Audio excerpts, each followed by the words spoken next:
Your show's rubbish. Oh,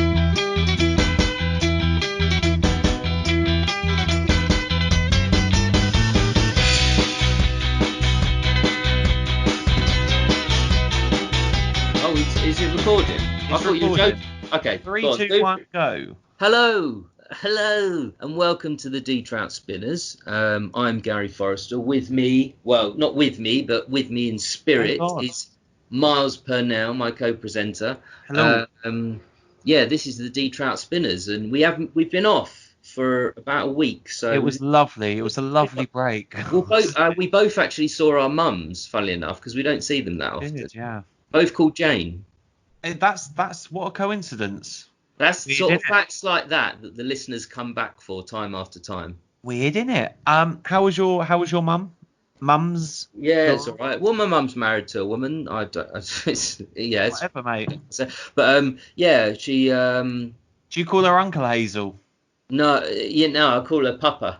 No, Papa. No. Both my mum and Karl were good. It was good to see them. I like it. But I don't see my parents that often. I won't see her again for about 8 months now. So, and I told her that at the time. I made sure, she was like, we should do this more often. I was like, no, I don't want to. 8 months starting now. Growing up, I used to hate my parents. I used to argue with them all the time. As soon as I moved out and we didn't see each other all the time, we kind of get on now a bit better. Have you ever thought that they thought the same about you, though? Yeah, I'm sure they did. Probably that's why they kicked me out when I was 12. Yeah. It's not legal, but big question: have they subscribed to the podcast? Almost certainly not. She keeps saying, "Will you send me a link?" And I don't send her a link. It's a potential listener right there, but I don't know.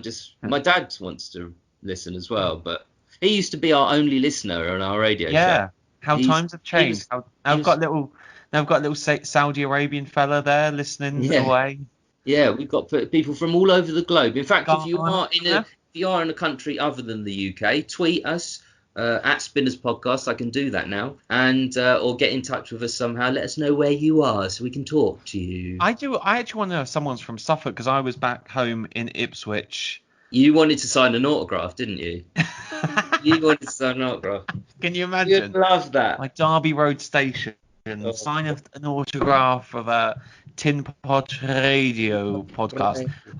Thanks for asking. By the way, how was going to Suffolk? Yeah, it was good, man. It was good. Do you know what? I forgot how much. Things when you get older. I actually quite like the countryside now, and I kind of took it for granted when I was younger. Now I think, quite like sitting in a field, and we were some cows. Literally, I was thinking about Karl Pilkington because some cows raided our picnic area. Oh, that's one of the funniest parts of the show. Well, I was checking if there was a calf. There wasn't a calf, so we were fine. We were safe. Yeah, you walked 3 miles to save 50p or whatever. I can't remember what it is. I would do that though. I think. But no. This was free. I went with my little nieces and nephews, and that was. Yes, I do know your nephews because I was introduced to them over Skype. Miles and I Skyped a couple of times whilst he was in Suffolk, but the connection wasn't good enough to do a podcast, so that's why we're doing one this week. But yeah, one time I was introduced in a quite a surprising, impactive, destructive way to your nephews, who were quite the lively little fellas. I think they're amazed by technology, aren't they? Because they just can't believe there's another human being. Can you imagine being that confident that you just say hello to a stranger over Skype? You were telling me, right? Gary was telling me the other day, listeners, he went to see a mutual friend of ours. The friend of ours was in the bathroom, and before he went to the bathroom, he just passed the phone to No, you've explained it quite wrong. I didn't go to see this friend. I was at my flat. I rang him because he rings, so I rang him. And I said, "Oh, hi, hello, Gary," and said, "Great to see you. I'm just need to go to the toilet now, so I'm just going to put you on to this lovely fellow." And it just someone else. He didn't even say who it was. It was someone else who I know, but kind of know a little bit. And he does that a lot. Is if anyone else is in his flat, he will do that. He will make an excuse to leave the room so he can hand the phone over. But I will say this of him. He's a lovely guy, and he does like bringing people together. And it's him that actually brought us two together. So we shouldn't criticize him too much. And we're not, because we shouldn't criticize him at all. It's it's just his way. Absolutely not, because you wouldn't have this, which is called the Trout Spinners podcast. And today we're looking at episode 26. That's the 15th of February 2003. Karl tells of his trials and tribulations while Suzanne was away, and Ricky is disgusted with the show, and he finally says, that's it, we're taking 2 weeks off. I've put a link in the description to this podcast, so if you do want to listen to the show ahead of time, do listen now. And welcome back. Hi. Hello.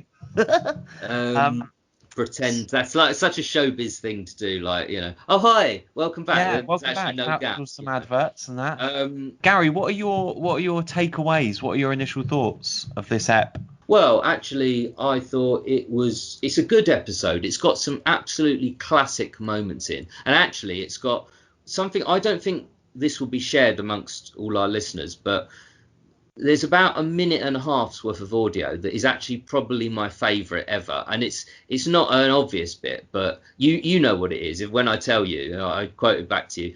That is great, but it's very much a show of two halves. I think the first half, not that much happens, and what does happen is, I have to say, relative to the rest of the show, the rest of the series, not that interesting. They have discussions about that. Well, they have ex-family fortunes, which I actually think that whole feature, like when they're chatting to the guests, there's nothing funny about it. It just doesn't work. And when Karl says at the end, like, well, it's not that good, is it? He's actually very right about that. Also, they do Karl in a film, and again this week, like, Karl in a film is made by Ricky's laughs to it. It happens that this week Karl did a good job, but there was no laughter from Ricky. So again, that was a bit flat for me. But then the second half, it really picks up, and I won't go into the specific things that I like about it now, because they will come up as the show goes on. But yeah, I think it's very much a show of two halves. What do you think?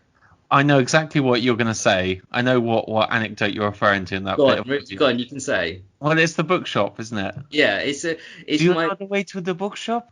It's the bookshop, followed by the Ricky photographing some Japanese people in the street, which is the most I just cannot imagine. It's such a sitcom moment, isn't it? That is, all of that stuff is such a it's so sitcom perfect moment for Ricky and Steve just to be standing there and that to happen to them and them to retell it. But yeah, I love that moment. Also, you've got a baby that had a baby, which is a very that's funny. I just think most people find that funny. It's a classic from the show. And the Rockbusters from memory are, they're pretty good. They're pretty interesting. So it's very much a show of two halves. But yeah, Well, did you like it overall, or what do you think? Well, I think to contextualize all of this, it is Valentine's Day weekend, isn't it? And it's the anti-war protest. I like the fact that you get an insight into Karl and what it's like at his house when Suzanne goes away, because I can totally vouch for that. It's like, oh, you don't go to sleep at normal time, because that's so true. When my girlfriend goes away, I find I have a very, very difficult first night's sleep. Then I that audio kind of played a role in my thoughts as well, because as a single man, and I've had short-term relationships going back for the past a few, not many at all, but over the last sort of 7 years, when my last serious relationship was, I actually function so much better on my own. Like, I've noticed. It's funny because you obviously you've been in a relationship for 4 or 5 years now, and I was wondering, it's so different if you're on your own, you absolutely, and you then sleep in the same bed as someone, it throws you off completely. It's horrible feeling. It might be nice for at least 1.5 minutes, but it's not a nice situation. But when you are with someone, I was thinking of you specifically, you probably are a bit messed up without the girl. The partner in question. Yeah, no, absolutely. Then, you get over that and you realise, I love my freedom. Yeah. Well, you were without her last week because you went to your mum's online, didn't you? Yeah, that's right, yeah. That's right, yeah, have a good. But I think overall the show, as I say, it improves as it goes along. Yeah, it's certainly got a few favourite quotes, which we'll come to. And I should say this now, coming up, we have favourite quotes later. We'll have a bit more discussion about the show. We've got probably our favourite feature between us is XFM in the community. We've got a lot of feedback this week from your musings on Twitter, Instagram, email. We've got it all. So we'll be And I'll going. tell you what, listeners, this week, Gary has stepped up to the mantle, and he's become a tweeter. Yeah, I was going to mention this because I spent so long saying every show I used to say I don't get involved in social media. It's just Miles because And of it the time. actually really came to a head. We had a conference call, and We I had said, a I'm not conference going to call. do the show You if put a big Harry lid on doesn't my do head. social media. And No, it was they're genuinely. I would say if there had been, I would absolutely say that there was running but around like a no, sort of no. out for you. I just thought of a tweet and just went on, logged on, and sent it. And it's very addictive. So actually, you will find, whereas before all the tweets were Miles, now it's sort of more 50-50, probably 60-40. Probably tweet a bit more. So the tweets are coming from me. We're sharing the workload, sharing and caring. That's my motto. And Is it? I never bloody edit though. But no, Miles is quite possessive about the editing, That's and true. rightly because Well, I like to control. I like to control who speaks at what time. And that's Yeah. why I want to talk about. That's why I want to talk about the chat about bonobos. Oh yes, we will, but that's coming up, and I must just end with we've got our favourite songs and a bit of chat at the end. That's what's coming up, so stay tuned. If we were professionals, right, which And we're we're not. not, we would have done that right at the beginning, but we always Yeah. forget, so I did it now. But It's anyway, good. Miles, you were talking to me about bonobos. That's one of my favourite. If your favourite bit is about the bookshop, my favourite bit is about the bonobo chat. And if only for the one line, which if you got a mentalist Yeah, and just that silence after, and Ricky kind of yeah, right. yeah, no, yeah. But Karl says it in true earnestness, like he doesn't believe there's anything wrong in saying that. He said, what's the correct term? Yeah. And then he We chooses the worst. You might as well just say spastic or something like that. Yeah. You can't say.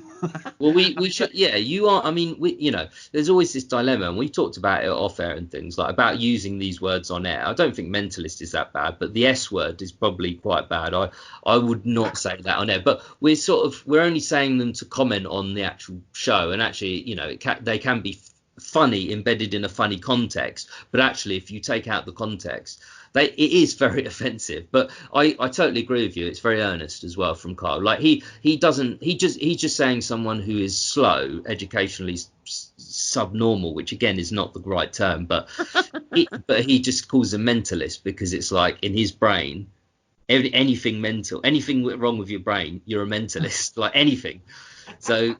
Yeah, I like the bonobo chat is good. It's actually quite interesting, like to know like bonobos if you've ever looked them up. I've seen them, yeah. Amazing. They're so close to human without being human. So I'm not surprised he's fascinated by them. But it's also that thing when he gets to the end and he says, if they're in the school and put me up against a test with them, who would win and all that sort of stuff. But that at the end he just goes, that'd be good though, wouldn't it?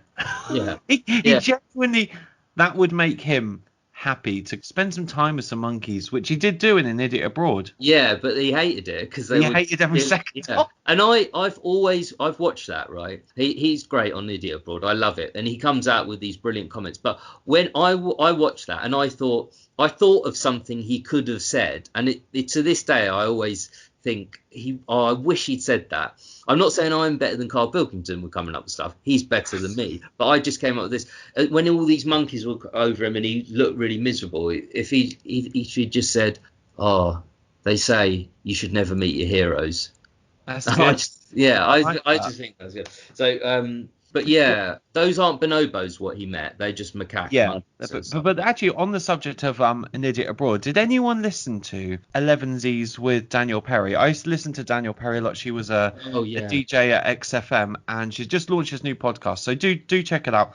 And her first guest this week was Karl Pilkington, and there was some really standout moments, like the Metro. Just reading this from the Metro's article that they did on it. He says whilst they were filming in Alaska, a fan apparently approached him and said, "Oh, will you come over and meet my family?" And he said, "Yeah." So we stood there chatting, and he wanted to back off, and then the mum comes running over and says, "Look, we really appreciate that." And he says, "Look, it doesn't matter. I'm just having a chat. It's like, it's fine. It's normal, right?" And she said, "No, you don't understand. My daughter, she'd been really depressed. She lost her husband, and she hadn't laughed for ages. And then we sat around the telly one night, and we watched your program, and she laughed.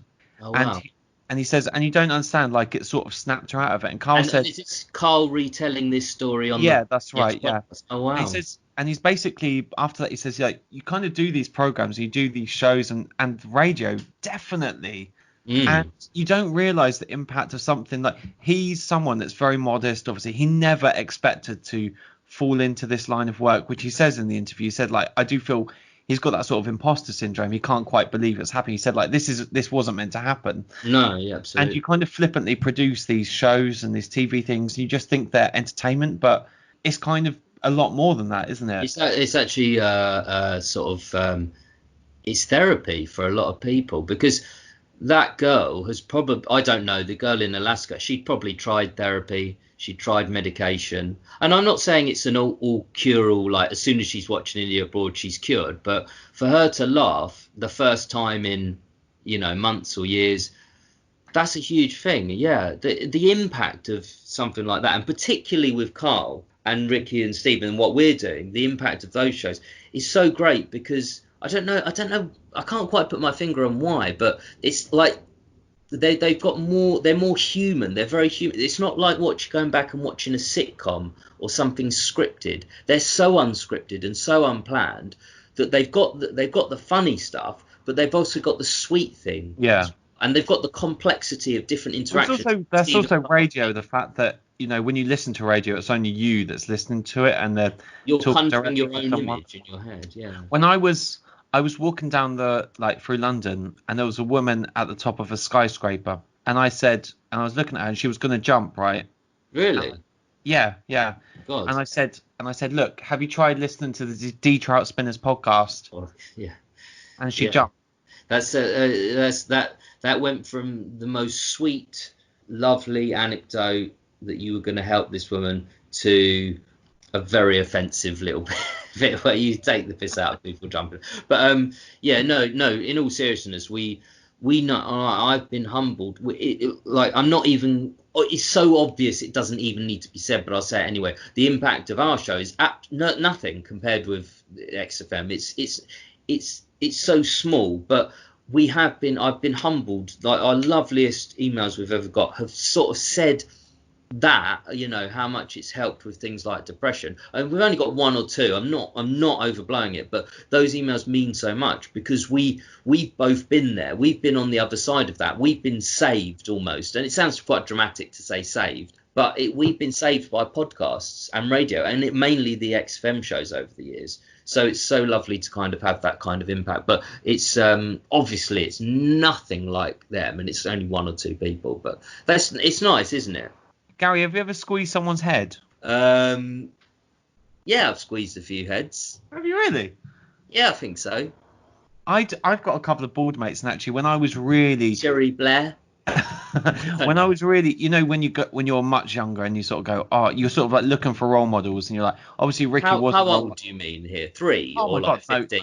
No, when I first watched The Office, like. So when you're kind of looking for those identities, and obviously Ricky Gervais was a bit of an inspiration to me, and so that's when you really do the quote stuff, and then it kind of loosens as you get older, and you stop being so directly like these people. But one of the things that I was inspired to do from listening to the show was that I do have a couple of bald mates, a little bit older than me, and how is your granddad these days? And I did squeeze his head. I said, do you mind if I know this is a really weird thing, but I don't really think it's a sex thing, but it's just like I want you to. How old are they?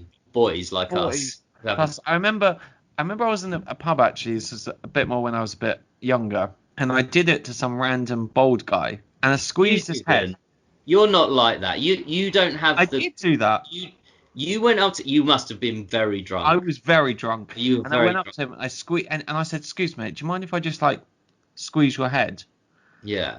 Was it round? Was it like perfect? No, it was just a standard bald head. Like, there's nothing particularly, notable about it.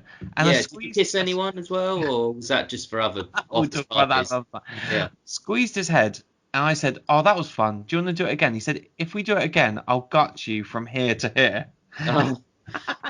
You would have been so scared at that point, because you're not the sort of person who would just walk up to someone like that. But I believe after 6 or 7 pints you would have done it. But well, of course. But yeah, it's very, because I mean most bald men, remember, they don't want to be bald. It's like you're pointing out they're bald by squeezing their head. Like you wouldn't do it to someone with hair. That's You true. look with hair then. Oh, Yeah.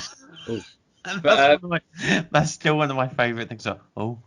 There's one thing I like, that you sort of get an insight into Ricky, Carl, and Steve's life and their personal relationships. And this is when Ricky's having a go at Carl because he's saying he's picking, chewing his teeth. They have a go at him because he yawns at one point. And then Steve steps in and says, look, Oh, you're yeah, the most annoying person in the world. He said, I hate having lunch with you. You walk around town for ages, and he said, can't go in there because there's police sirens. He's annoyed at police sirens, rain, birds in the air, other people, wind, other people. Then I love it when he just says, they're the most annoying. Because that's how I feel most. I think most people are bloody what's the word when you hate people? I don't know, antisocial. There's different words, but actually, in my favourite quotes, I'll just do one now. I just love the way Steve says this. He says it so quickly and so definitively.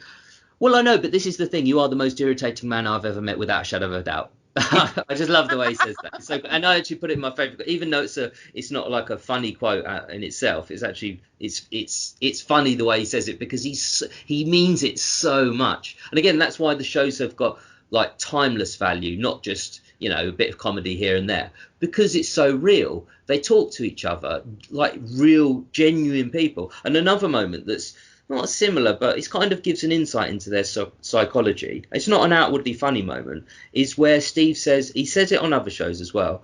Carl's complaining that Rick is doing all this stuff, and Steve says, well, you've given him an inch. You've given him an inch. And that's really interesting, because Steve never did give him that inch, ever. Like, Ricky never is like that with Steve. But imagine if Steve had given him an inch early on, he would be doing all that. Steve, they wouldn't have been right. Yeah. Steve was just like, no, I'm not reacting. And he takes the piss out of Steve, don't get me wrong, hugely. But he doesn't like to make him off eyebrows and sort of give him a hat. Toilet roll. And it's so interesting. Again, it's a very real thing. You know, you've given him an inch, and that's I've had friends like that. Not that are like Ricky or do that, but if you give them an inch at the beginning, they're like that to you the whole time. Well, what do you do about this? This sets a precedent for any kind of relationship that forms after, any kind of friendship, because when you first meet someone, you know, when I first met you, right, I said, I know this is not the same thing, but I'd kind of given up smoking, right? And then I met you. How's that going? And because I wanted so badly to be friends with you, and you were smoking, I started smoking again. And pretty much throughout my student years, I stole your cigarettes. Yeah, I think it's fair to say, and you know, really, I don't like to admit about smoking on air, but I will this time. I think it's fair to say that Miles was a taker in those days, and he would never ever buy cigarettes, whereas I couldn't afford them, mate. But then there was a period of a few years where Miles provided the roll-ups for me, and then anyway, I don't like to. It's a bit grubby. Like the listeners will be, you know, the listeners think we're like angels, two angels. We don't. They don't think that. We don't smoke. We don't drink. No, but anyway, actually, what I was going to say. Sorry, I was going to say is when you first meet someone, it's so hard to know, because the first impressions count for so much. And clearly Ricky's very forceful. He's an extrovert. He's going to squeeze his head whether Karl likes it or not. And Karl, if he lets him, he gets to do that all the time. Yeah, and it's like it's hard for you, because you're like, how should I behave on first meet and when I meet someone new? Because it does set a formula for the rest of your relationship. Do you know what I mean?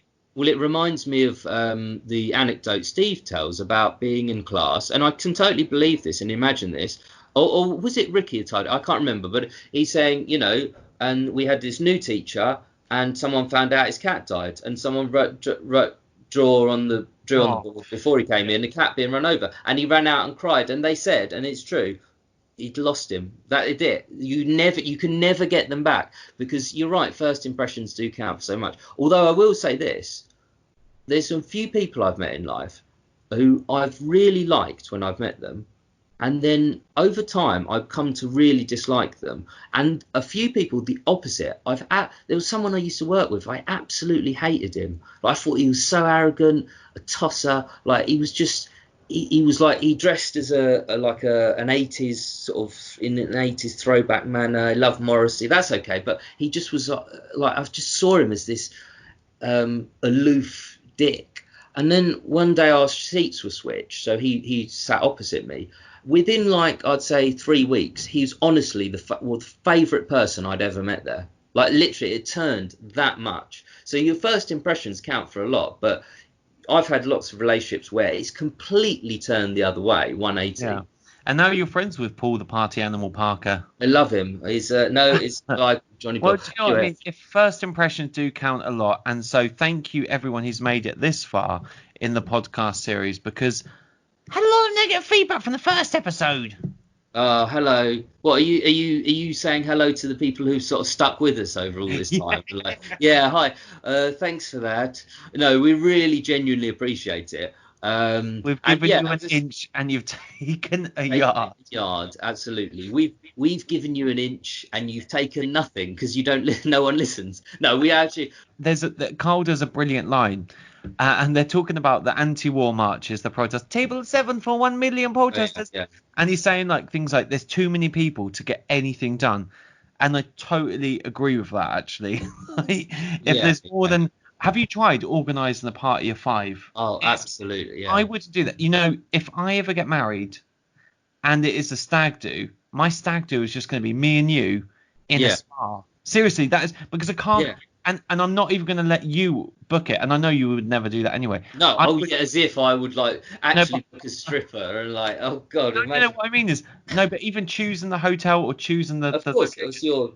We did it for your 30th, didn't we? That's exactly what I would do. I don't want to go out with loads of people at all. And if I am going to organise something, then they can organise it. That's okay. You're allowed to do that. You can do whatever you want. And actually, if I ever got married, like my stag do would be very similar to yours. But if I got married, I would actually, because my grandma got married, she just rang up my mum one day and said, "Oh yeah, I've got married."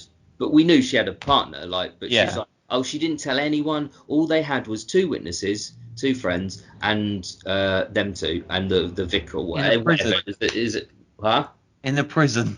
In prison, yeah. With ink, tattoo. They were tattooing each other. No, but yes, that's how I would do it. She eloped basically, and I would just. Oh. I don't like big gatherings, big things. So yeah, we will do that spa. But that's what made me laugh when he says, I don't go marches. If you want to go on marches, you do that. But I don't like crowds. Yeah, no, it's fair enough. You know, Black Lives Matter, good. Me too, good.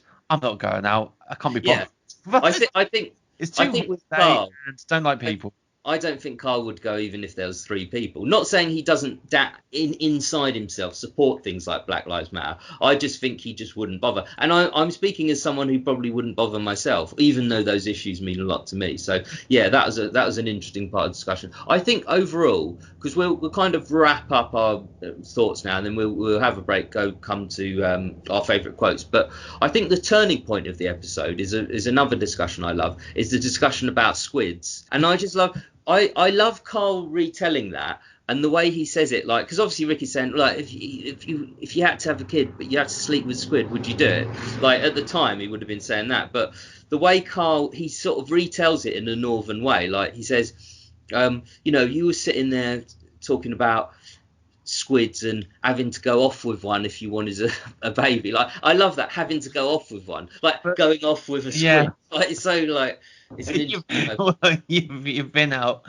No, but the best thing is when he says, and then he just leaves. He just goes, I've made plans. I've got to go somewhere. You just leave me with Steve, which, I'm sure they're busy mates now, but at the time they definitely weren't. And no, I don't think they are now. Have you ever been in that group? Have you ever been in a situation where you're with like a bunch of people, and maybe 1 or 2 that you kind of half know, and suddenly everyone either goes home, then someone goes to the toilet, and then you're left with that one person you kind of half know, and you've got a forced conversation. Yeah, we were kind of talking about this earlier in the show when, like, we've got that friend who, when you ring him up, he'll inevitably, if someone else is in his flat, put you on to them. And it's like, I don't want to talk to those people. But yeah, we've all been on nights out where, you know, you've got two groups of people who two of which know each other well. So they're both bringing their own people to the party. And then you've got, you're right, either people go or it doesn't have to be like people leave. It just if you happen to be on the end of the bench and they happen to sit opposite you, and the other conversation's kind of taking place like intently over there, you're just left with someone you don't really want to speak to, and it's so horrible. I'll tell you what. That's why I'm alone all the time. So I'll tell you this funny story. I was in a pub right one time with my friend and her boyfriend and my friend. Now the girlfriend and my friend had just gone off somewhere. It was left with me and her boyfriend, who's a bit backwards, is a bit socially awkward, and there was a beam, like a wooden beam, right in front of us. And then I just gone to the bathroom to leave my friend there. And when I came back, I said, "How was the chat with Mark or whatever?" I'm going to say that's not his name, and he said, "Yeah, he's been standing behind that wooden beam." Well, what? He wasn't even rather talk to you. Not talk to me, talk to my friend, but he said he was just stood behind a very wide wooden beam. And you imagine that if he'd shifted 2 yards to the right, he has at least his arm and the half of his face would have been present. It sounds like a Peep Show sketch, or not Peep Show, Mitchell and Webb look sketch. I found that funny for so many times. I've had an awkward. I think I've told this before, but I actually went on a date, and there's no excuses of not knowing. But we didn't know each other. It was a blind date, but we were sitting there, and I've never got on with someone less. I didn't hate each other, but neither of us were like that interested from minute one. And she ended up reading. There's a flyer on the table, and she was sort of reading the menu and these flyers, and it was so awkward, mate. But the worst thing was when we left, our flats were in exactly the same direction, so we had to walk. And I eventually turned off, went somewhere that took me round, right up round somewhere else. So it took me ages to get back because it was so awkward. And to walk miles out of your way to avoid someone. Yeah, and I absolutely. It's not just I didn't find her awkward. I didn't just not like her. She obviously felt the same about me. It was so clear from minute one. And you're just sort of saying those cliche lines. So what are your hobbies? When it resorts to that, and I'm pretty good chatting, but I don't know how much I'll have to cut from this episode, mate, but we'll have to see what happens. There were a few bits Mars wasn't happy with as I was saying them, but I said to him, you leave them in. The quality thresh. Listen, before we wrap up, because I would like to have a little. Well, no, we're not going to wrap up. We're going to have a break. I would like to have a little bit of a break. We've got some rockbusters that were sent in from Ryan Williamson. He's a D-Troutee. That's what I believe, Miles, it was Ryan that sent in the rockbusters last week. Is that right? He did. He's a serial rockbuster. He's a D-Troutee. That's what we're calling them now. If you listen to the Ricky Gervais XFM shows, you are a D-Troutee. Yeah. I'm claiming that. So here's some rockbusters. Get a pen and paper. Gary as well. Okay, here we go, guys. You ready? I'm gonna do that. Now, I've read this email. I haven't read the answers, honestly. Ryan admits. I will preface this. Ryan fully admits these are. He actually puts it's craptic a word, like describing his own clues. So these are for fun only, but they might not be the highest quality in the world. And Ryan would admit that himself. It's all right if you've made it this far. If we're entering into the podcast, we haven't got that much. Oh yeah, look, listen. Ryan is pristine and shiny compared with us. Like we'd even make even less sense. But yeah, okay, here we go. Number one, they're desperate for some more fish. M. They're desperate for some more fish. M. Performed in the style of Carl Pilkington. I always think when the initial is M, I always think Madonna, but I can't make that work. So anyway, I'll think of something. Okay. Else. Part of her eye keeps picking on kids. B-E. Part of her eye keeps picking on kids. Billy Elliot. I don't know. It's not too not far a singer. off, actually. And number 3, you're just going to spend some time with that woman. S. You're just going to spend some time with that woman. Okay, guys. Now, it's time to get your thinking hats on. Do think like Karl Pilkington. I will come back with the answers. See you in a bit.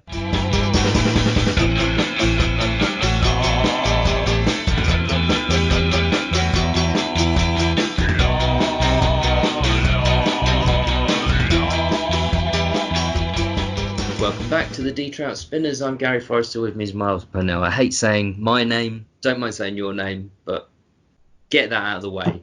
We're back, we're here, no, I won't do that. We're going to do our favourite quotes now, but I did just want to, there was something I kind of wanted to mention before, and I briefly mentioned it, but the chat about the bookshop, will you come to the bookshop with me, and the Japanese people, that's probably my favourite 2 minutes of audio of the entire series. I just love it so much. Words. My favourite bit is just where he goes, have you got, and he went, have you got something else I could sign? And he went, of course. And Ricky retells that so well. And what makes it funny is that Steve laughs quite a lot at that. And you can just totally imagine Steve imagining that ridiculous situation happening to Ricky and him finding it. He doesn't laugh that much. And I just love listening. It's just a treat. It's like I'll give it to myself as a present. Like I'll skip this episode and just go to minute 40 or whatever and just hear that. And then the story about Ricky taking a photo of some Japanese people. Just the way Ricky says, Steve's telling it and he's going to say Japanese people, and Ricky goes, Japanese people. Like, it's so ridiculous. Ricky Gervais, famous Ricky Gervais, taking a photo of 3 Japanese women. Like it's so funny. I laugh every time I hear that. But so time for our favourite quotes, and Miles has done a brilliant job editing quite a bit out just before that. That's all I'll say, and keep that bit in. Yeah. So what's your first one, mate? Ooh. 5 each. I've got more than 5. No, but we'll just do. I think 5 is a good number. So to be selective. I can't be selective. You put me on the spot. I can't be selective. Okay, but from next week, I think we should just make it 5. That's fair enough. It's similar, similar things. So, is that?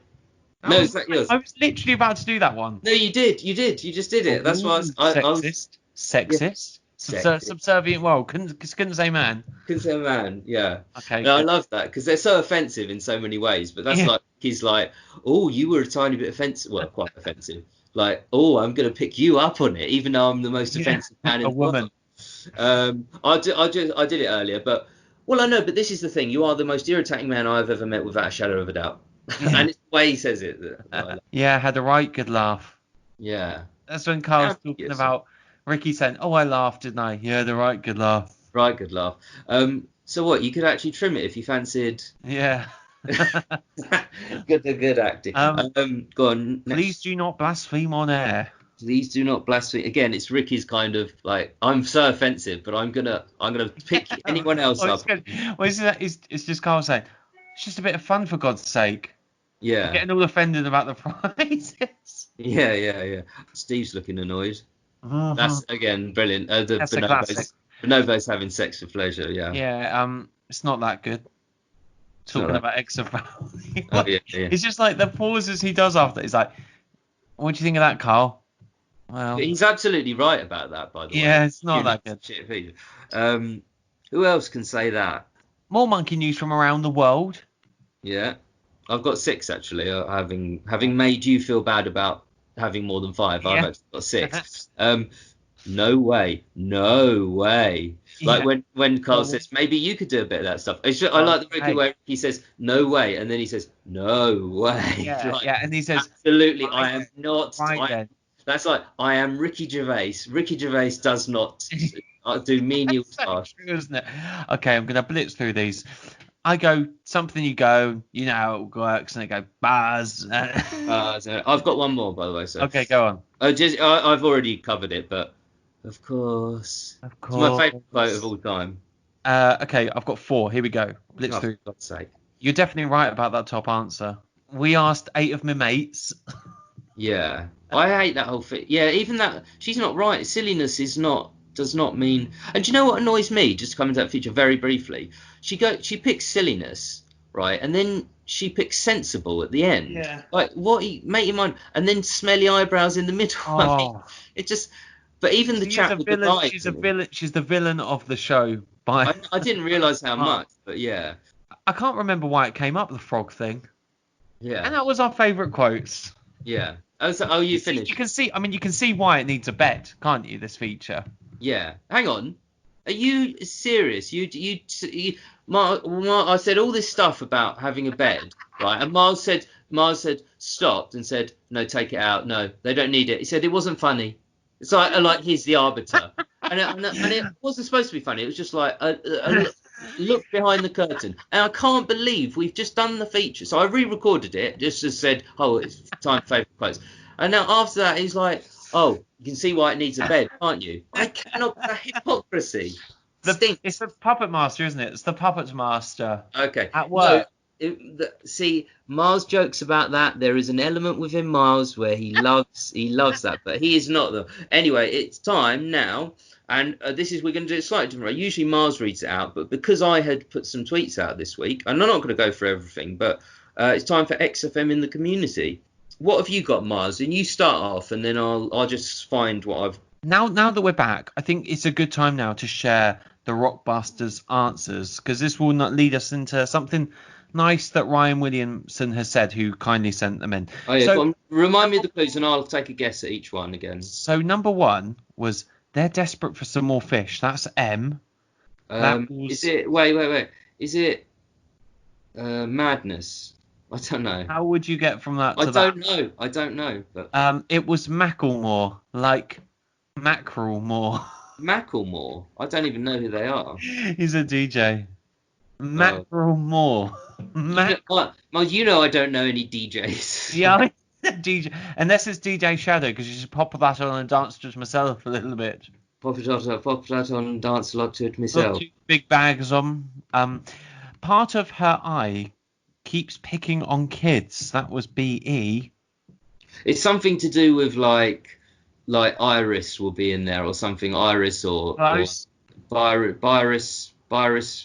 I don't know. I fear this artist is going to be too modern for Mr. Gary Forrest, who only listened to Oasis, definitely maybe, and all that.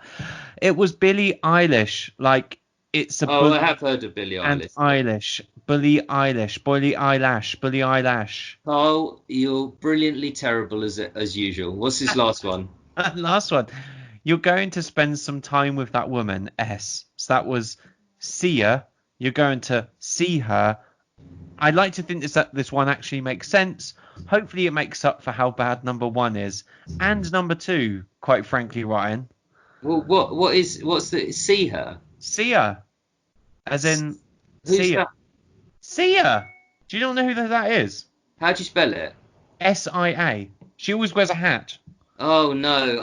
I'm see her. Yeah, so I'm not even going to claim that, it's you that's Ryan, in mate, Ryan, you're it's me. dealing with a 36-year-old man. You've got to look back in the Britpop archives. Send some in.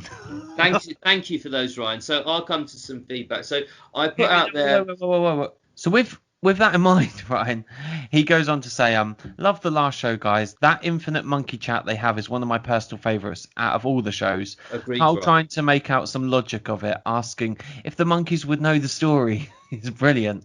Yeah. That's probably the conversation I play to someone who'd never heard of the shows before. I think it really shows what they are all like. That's a good question, actually. If you had to introduce someone to the XFM shows, and do email in Spinners Podcast it's just Spinners Podcast on Twitter, or Spinners Podcast at gmail.com, and let us know if you had to introduce someone to the XFM shows for the very first time. What clip would you play them and why? Yeah, well, I'm just thinking back now to how I was introduced to them, and I think it was that I saw a documentary on the BBC where Carl Pilkington was on bonobos. No, it was no. It was on it was that comedy profiles thing, and it was Ricky and Steve. Yeah. And Carl pops up, and then I put it into YouTube, and I think the first thing I heard was the Monkey News, one of the Monkey News. I can't remember which one. And it's very hard to introduce someone to a show like that with one piece of audio, because you really need to buy into it, and it takes a while, even for us fans. You don't instantly buy into their world until you realize how real it is, and you need that confirmed to you by listening to quite a lot of it. So it's a good point, Ryan. I don't know what I would pick to introduce someone to the show. It definitely wouldn't be something too weird. It'll be something, bordering on normal but funny. The bit I always do, and I don't know if this is right or not, but I try to get my mum interested in the shows, and I played the tattoo interview. Yeah, that's a weird one to pick, because it's just so weird. Like, we love it, but your mum, I can't imagine. I imagine your mum sat there stony faced. I know your mum. She does laugh a little bit at things, but she's a big fan of Athletico Mints, brilliant podcast, by the way. And of course, anything Bob Mortimer does or touches or looks at or features. I think we could Mars and I share a few comedy heroes, not many, but Bob Mortimer certainly is one, a shared comedy hero between us. But Gary's a big fan of Miranda as well. Oh, I love Miranda. I bought a book. I did actually buy her book for material for our previous radio show. But anyway, just to sum that up, Ryan, I think that's a really good question. And yeah, I love the Infinite Monkey Chat as well. And probably, yeah, it's probably one of the better things to introduce someone to the podcast if you had to. And if you didn't? Yeah, I don't mean if you had to. Like, I love introducing people to the podcast, but it's really hard. The fan base is so... Just strangers on the street saying, listen to that, plug an earphone into their ear. Yeah. That's what I was laughing at a while back. I was at the shop the other day, or it was a while ago. And here we go. This is going to be... There's a drunk man classic in there. Observational humour here from Gary Forrest. No, you can tell what's coming anyway. There's a drunk man, he said, Oasis, I love Oasis. Can I? And he took out my earphone and put it in his ear, in a friendly-ish way, but quite aggressive. It's quite an aggressive thing to do to any human. But yeah, he's listening. He's like, yeah, don't look back in anger, and that kind of freaked me out. But I always love that. And then he says, "Will you come to HMV with me? Come to Come to Virgin Media with me. Would you come to Virgin Megastore with me? But yeah. Yeah, good piece of audio to introduce people to the show. Just a joke one I put out first. A dilemma of the day. What are you choosing? Waste money, waste cats? What do you think the results were? There were 24 votes. Oh, the polls have just finished, haven't they? Yeah, the polls just finished. Oh, okay. So I'm going to go with... I hope that listeners aren't going to say that they would waste cats.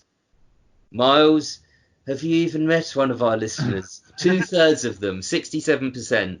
Said waste cats. Nice. 33% said waste money. And to be fair, right, if I saw that survey and I responded to it, I'd probably put waste cats too. But I'd actually we've got a lot of animal haters and suspected murderers. So Mars and I have this little thing. Whenever we apply for something and we put our bio, we always write at the end, and we like cats. We both like cats. And it's just our little thing. Mars doesn't even like doing it, but it's my little thing. But so I actually genuinely like cats. But our listeners apparently would rather waste cats than money. And this one's a more kind of serious one, a more interesting one. So I put sum up the entire XFM Ricky Gervais show, stroke what it means to you in just one word. And I'll go through the replies just quickly in order of how many likes they got. So at the bottom, these are still good ones. Hairy, that was Mr. Dilkington. Yeah, that's okay. Merchant. Then we've got seminal, which I quite like that. That's a serious one. They are seminal to us. Pillocton, quite an obvious one.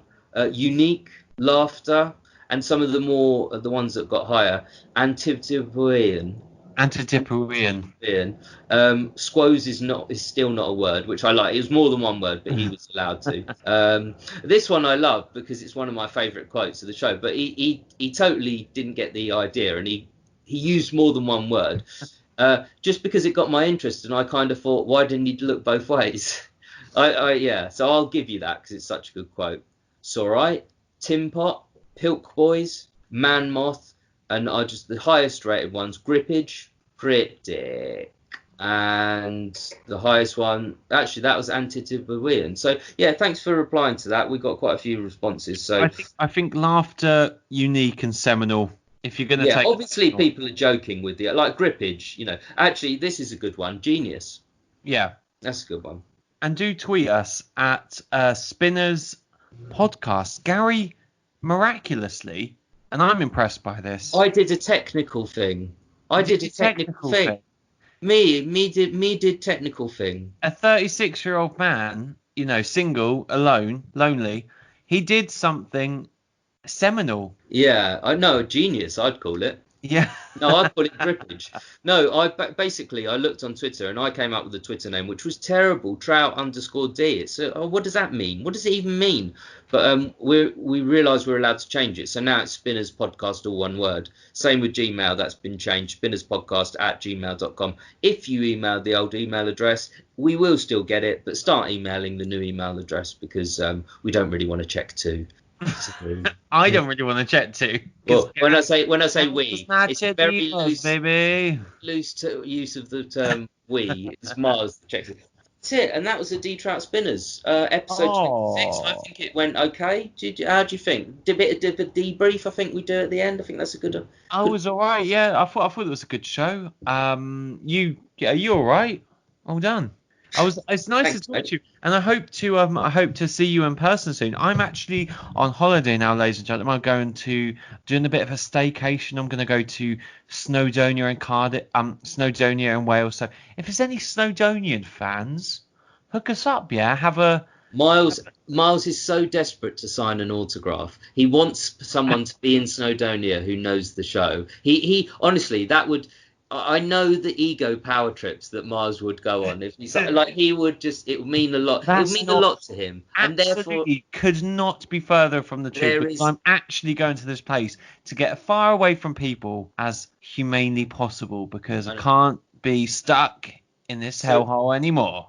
So yeah, there might not be a show next week. We will be tweeting and things, so please bear with us. I know it ruins all of your days and evenings when we don't put out a show. But what are you doing for the rest of the week, Gary? Essays. Speed up, not radio. No, I'm speaking at my pace. Don't tell me to speed up. This is I've been speaking like this since show 1, minute 1. Not radio. Come on, speed it up. No, I don't. No, keep that in as well. Do essays and probably just get a few Domino's orders in as well. A few Domino's orders in. There we go. And on that note, everyone, hope you're all staying safe. Enjoy the sunny weather. It's beautiful outside. It's too hot.